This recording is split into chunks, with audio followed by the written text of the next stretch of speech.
Dia diam-diam menyebut namamu. Kepo soal hidupmu, tapi bukan ke kamu langsung. Dia tanya ke teman-temanmu, siapa dia sebenarnya? Kenapa dia melakukan ini? Dan apa yang dia cari? Kamu harus tahu jawabannya. Karena rasa penasarannya bisa jadi bukan sekadar rasa penasaran biasa. Ada sesuatu yang lebih dalam. Dan kartunya tidak berbohong. Halo semua, selamat datang di channel aku, Queen of Pentacles Tarot. Hari ini, aku ingin membawakan readingan dengan tema, orang ini menanyakan kamu kepada teman-temanmu. Dia penasaran dan ingin tahu tentangmu. Jadi kapanpun kamu melihat readingan ini, kemungkinan besar readingan ini memang ditujukan untukmu.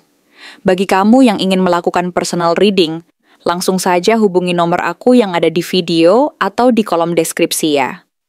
Oke, langsung saja kita mulai. Dalam kartu Five of Wands, terlihat bahwa ia sedang berada di tengah banyak konflik, entah dengan dirinya sendiri atau dengan situasi di sekitarnya.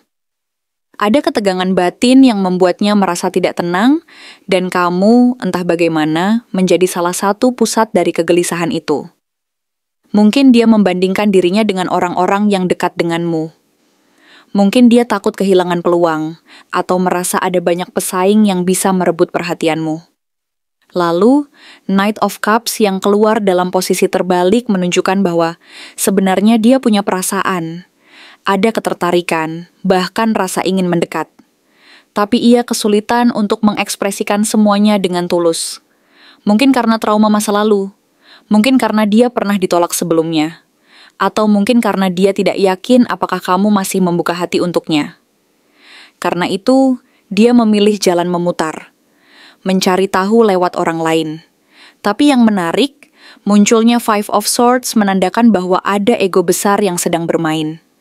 Dia bukan hanya takut ditolak, tapi juga ingin tetap terlihat tidak terlalu peduli. Ini bukan hanya tentang cinta atau ketertarikan. Ini juga tentang harga diri. Dia ingin tahu tentang kamu, tapi dia tidak mau terlihat seperti sedang mengejar. Maka ia menyusun langkahnya dengan hati-hati, seperti sedang bermain catur. Diam-diam, tapi tidak diam dalam hatinya. Namun yang mengejutkan adalah munculnya kartu Ten of Pentacles. Di balik semua strategi dan kepura-puraannya, dia sebenarnya membayangkan masa depan bersamamu. Dia melihat kamu sebagai seseorang yang stabil, dewasa, dan punya arah hidup yang jelas. Mungkin ia membayangkan kamu sebagai pasangan hidup, sebagai orang yang bisa dia bawa ke keluarganya. Ada harapan untuk sesuatu yang jangka panjang. Tapi lagi-lagi, semua ini hanya ada dalam bayangannya. Dalam kenyataan, dia belum berani bergerak.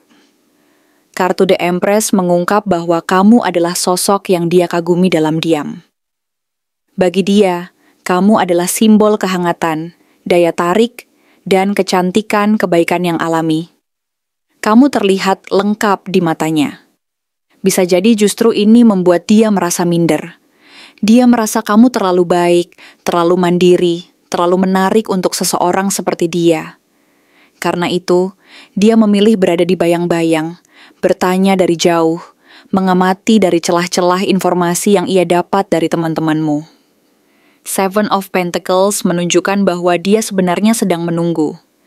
Dia ingin melihat apakah ada tanda-tanda dari kamu. Apakah kamu tahu kalau dia memperhatikanmu? Apakah kamu membalas rasa ingin tahunya? Tapi semua itu dia lakukan dalam diam, menunggu tanpa kepastian.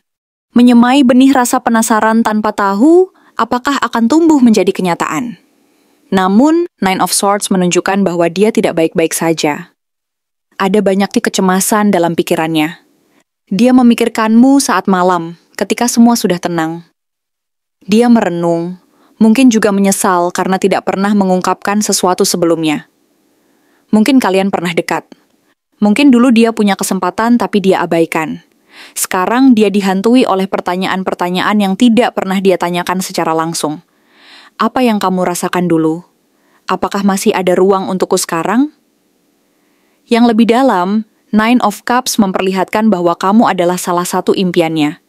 Dia menginginkan kamu, tapi keinginan itu ia simpan sendiri, karena ia tidak yakin harus bagaimana. Ia berharap, diam-diam, semesta akan mempertemukan kalian kembali. Tapi keinginan tanpa tindakan hanya akan menjadi angan-angan. Dan itu yang terjadi sekarang. Queen of Swords menunjukkan bahwa kamu mungkin terlihat dingin atau tidak mudah didekati di matanya. Kamu punya batas, kamu tahu apa yang kamu mau. Ini membuat dia semakin ragu. Dia berpikir kamu tidak punya ketertarikan lagi padanya. Tapi justru ini yang membuat dia semakin penasaran. Karena orang seperti kamu tidak mudah ditebak. Dan itu membuat dia ingin menggali lebih dalam, lewat orang-orang terdekatmu. Lalu Six of Cups menunjukkan bahwa ada kenangan yang masih menempel. Mungkin dari masa lalu. Mungkin dulu kalian pernah dekat, pernah berbagi tawa, pernah berbicara panjang. Dan dia belum benar-benar bisa melepaskan itu. Ada rasa rindu dan pertanyaan yang belum selesai. Apakah kamu juga mengingatku seperti aku mengingatmu? Mungkin dia sedang memutar kembali cerita lama kalian, berharap menemukan celah untuk back kembali. Two of Wands memperlihatkan bahwa dia sedang berada dalam titik pengambilan keputusan. Dia tahu tidak bisa terus seperti ini. Dia tahu harus bertindak, tapi dia juga takut. Dia menimbang. Haruskah dia menghubungimu? Haruskah dia membiarkan waktu yang menjawab? Atau haruskah dia melupakan semuanya? Seven of Cups menunjukkan bahwa pikirannya saat ini penuh ilusi dan bayangan. Dia membayangkan banyak kemungkinan tentangmu. Dia membayangkan kamu dengan orang lain, dia membayangkan kamu menolak dia membayangkan kamu bahagia tanpanya. Tapi di antara semua ilusi itu ada satu hal yang nyata. Dia belum bisa berhenti memikirkanmu. Jadi kenapa dia menanyakan kamu ke teman-temanmu? Karena dia ingin tahu apakah masih ada ruang untuknya. Karena dia ingin tahu siapa kamu sekarang. Karena dia sedang mencoba mencari keberanian untuk datang kepadamu, meski belum tahu bagaimana caranya. Dan kamu, jika kamu mulai menyadari kehadiran orang ini, kamu bisa memilih. Mau kamu biarkan dia datang, atau kamu tutup pintu itu. Tapi yang pasti, seseorang sedang memikirkanmu lebih dari yang kamu kira. Dan namamu sedang dibicarakan lebih sering dari yang kamu sadari. Yang akan dia lakukan selanjutnya mungkin tidak langsung tampak besar atau dramatis, tapi itu akan menjadi langkah kecil yang berarti. Setelah diam-diam menanyakan tentangmu kepada teman-temanmu, dia sedang mengumpulkan cukup informasi, cukup keyakinan, dan cukup keberanian untuk mengambil tindakan yang lebih nyata. Dia tidak terburu-buru karena dia tahu bahwa langkah yang salah bisa menghancurkan kesempatan yang dia harap masih ada. Tapi yang pasti, dia tidak akan terus berada dalam bayang-bayang. Lambat laun, dia akan muncul. Entah itu dalam bentuk pesan yang tidak kamu sangka-sangka, komentar ringan di media sosialmu, atau pertemuan kebetulan yang sebenarnya telah dia rencanakan. Yang dia lakukan sekarang adalah menciptakan ruang agar kamu menyadari kehadirannya kembali. Dia bisa saja mencoba terhubung lewat obrolan ringan dengan teman-temanmu, lalu menyusun cerita agar bisa nyambung ke kamu. Dia mungkin akan muncul dalam obrolan yang kamu dengar dari orang lain. Kamu akan mulai mendengar namanya lagi, muncul dari arah yang tidak kamu duga. Itu bukan kebetulan, itu strategi. Bukan karena dia manipulatif, tapi karena dia takut, dia tidak tahu bagaimana kamu akan bereaksi jika dia datang begitu saja. Jadi dia menciptakan jalur aman dulu. Dengan bertanya ke teman-temanmu, dia sedang mengukur suhu, apakah kamu masih hangat terhadapnya atau sudah sepenuhnya dingin. Lalu dia akan memanfaatkan momen kecil untuk masuk. Misalnya saat kamu mengunggah sesuatu yang berhubungan dengan masa lalu, atau sesuatu yang bisa menjadi pintu untuknya ikut bicara. Dia akan menunggu momen seperti itu. Dan ketika dia merasa waktu sudah tepat, dia akan mencoba membuka komunikasi secara langsung, tapi tetap berhati-hati. Dia tidak akan langsung mengungkap semuanya. Tapi kamu akan bisa merasakan bahwa ada sesuatu yang ingin dia sampaikan. Cara dia memulai obrolan akan terasa berbeda. Tidak sekadar basa-basi, tapi juga tidak sepenuhnya jujur. Karena sejujurnya, dia belum siap untuk sepenuhnya terbuk. Tapi dia akan mencoba. Siapa dia sebenarnya? Orang ini bukan sembarang orang yang baru muncul. Energinya sangat kuat dalam membaca masa lalu. Bisa jadi dia adalah seseorang yang pernah dekat denganmu, entah dalam hubungan romantis, pertemanan yang intens, atau seseorang yang dulu kamu tidak terlalu perhatikan. Tapi ternyata dia memperhatikanmu diam-diam. Dia punya luka, dan kamu mungkin bagian dari kisah yang belum selesai dalam hidupnya. Dia tidak banyak bicara, tapi cara dia memperhatikan detail tentang kamu, apa yang kamu suka, siapa teman dekatmu, perubahan kecil dalam hidupmu, menandakan bahwa kamu tidak pernah benar-benar pergi dari pikirannya. Secara ciri-ciri, dia adalah seseorang yang cukup tenang dari luar, tapi pikirannya sangat aktif. Dia cenderung diam di ruang publik, tapi penuh pengamatan. Dia punya pandangan tajam, sorot mata yang kadang bisa terlihat seolah tahu lebih banyak dari yang dia tunjukkan. Fisiknya mungkin tidak mencolok, tapi ada ketenangan atau daya tarik misterius yang justru membuat orang betah berlama-lama dengannya. Dia bukan tipe yang mudah membuka diri. Butuh waktu agar dia mempercayai seseorang sepenuhnya. Tapi begitu dia menyimpan sesuatu tentangmu, dia akan terus menyimpannya dalam waktu lama. Dia mungkin punya postur tubuh yang tidak terlalu tinggi tapi tegap. Atau justru lebih kurus dan tinggi, dengan gerakan tubuh yang tidak terburu-buru, seolah setiap langkahnya sudah dipikirkan. Dari gaya berbicaranya, dia tidak banyak basa-basi. Ucapannya biasanya to the point, tapi ada kehati-hatian dalam setiap katanya. Dia bisa terlihat dingin atau terlalu logis di permukaan, tapi di dalamnya ada lapisan emosi yang dalam.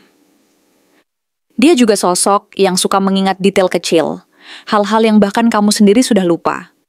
Dia bisa mengingat warna pakaianmu waktu terakhir kalian bertemu, lagu yang kamu pernah putar sekali, atau kalimat pendek yang kamu pernah ucapkan secara acak, tapi membekas untuknya. Kalau bicara soal zodiak, energi tarot dan kepribadiannya yang kompleks mencerminkan beberapa zodiak berikut. Scorpio, misalnya, sangat kuat dalam intuisi, misterius, dan cenderung menyimpan perasaan dalam. Mereka sering menjadi silent observer, dan jika dia menanyakanmu ke teman-temanmu, itu tandanya dia sedang dalam mode strategi. Scorpio juga terkenal sulit move on jika perasaan masih ada. Dia akan bertahan diam-diam sambil menunggu waktu yang tepat. Lalu ada Virgo, si perfeksionis yang penuh analisis. Virgo tidak akan mendekat sebelum merasa semuanya sudah aman. Dia akan menyusun rencana dengan cermat, bertanya ke lingkunganmu, mengumpulkan potongan-potongan data kecil, sebelum akhirnya datang dan berbicara langsung. Semua langkahnya penuh pertimbangan. Sementara itu, Capricorn dikenal pendiam, tapi punya niat yang serius. Dia bukan tipe yang hanya mengikuti perasaan sesaat. Baginya, masa depan dan kestabilan jauh lebih penting. Jadi jika dia menunjukkan ketertarikan, itu karena dia melihat kamu sebagai seseorang yang bisa ia pertimbangkan untuk jangka panjang. Cancer hadir dengan emosionalitas yang mendalam, meski dalam diam. Dia punya ikatan kuat terhadap masa lalu. Jika kamu pernah dekat dengannya dan tiba-tiba kembali ke pikirannya, dia tak akan bisa berhenti memikirkannya. Namun karena terlalu sensitif untuk bertanya langsung, dia akan mencari tahu lewat cara tak langsung, biasanya lewat orang-orang di sekitarmu. Lalu ada Pisces, si pemimpi yang penuh harapan. Pisces hidup dalam dunia pikiran dan perasaannya sendiri. Dia bisa membayangkan berbagai skenario tentang kamu dan dia, membayangkan pertemuan kembali, walau belum tentu punya keberanian untuk mewujudkannya. Tapi karena terlalu larut dalam harapan, dia mulai mencari informasi, hanya untuk tahu apakah semuanya masih mungkin menjadi nyata. Kelima zodiak ini mewakili tipe kepribadian yang emosional, dalam dan penuh pertimbangan. Mereka tidak terburu-buru, tapi sekali mereka merasa ada sesuatu yang pantas diperjuangkan, mereka akan bertahan sekuat tenaga. Dan orang ini, siapapun dia dalam hidupmu, sedang ada dalam fase itu. Dia berdiri di antara harapan dan ketakutan.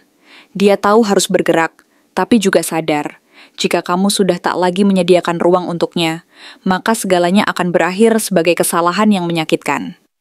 Jadi sekarang, pertanyaannya kembali padamu. Jika dia benar-benar muncul, jika akhirnya dia mengirim pesan atau membuka percakapan yang terlihat biasa, tapi sebenarnya syarat makna, apakah kamu akan membalas? Atau kamu akan membiarkannya tahu bahwa waktunya sudah lewat? Karena satu hal yang pasti, orang ini belum benar-benar pergi. Dan langkah kecil yang mungkin dia ambil, sesederhana apapun itu, bisa menjadi awal dari dua hal. Menghidupkan kembali sesuatu yang sempat padam, atau menjadi penutup terakhir bagi cerita yang belum selesai. Terima kasih telah menonton konten hari ini. Aku benar-benar menghargai waktu yang sudah kamu luangkan dengan penuh perhatian untuk menyimak setiap detail pesan yang telah aku sampaikan hingga akhir. Setiap momen yang kamu habiskan di sini, baik itu memberikan like, meninggalkan komentar, atau bahkan hanya menonton dengan penuh kehadiran, sangat berarti bagiku. Jangan lupa untuk memberikan like pada video ini, meninggalkan komentar dengan pendapat atau refleksi yang kamu dapatkan, serta klik tombol subscribe untuk terus mendapatkan konten-konten menarik berikutnya. Jika kamu merasa bahwa pesan yang aku sampaikan hari ini resonate dengan kamu, tuliskan resonate sebanyak-banyaknya di kolom komentar. Hal ini bukan hanya untuk sekadar membuktikan bahwa kamu menyimak, tetapi juga untuk menunjukkan bahwa kamu siap menerima energi positif yang akan membimbing langkah-langkahmu menuju kehidupan yang lebih baik dan penuh keberkahan. Sampai bertemu di video berikutnya, dan aku doakan semoga kesuksesan selalu menyertai setiap langkah yang kamu ambil, membawamu menuju impian-impian yang ingin kamu wujudkan.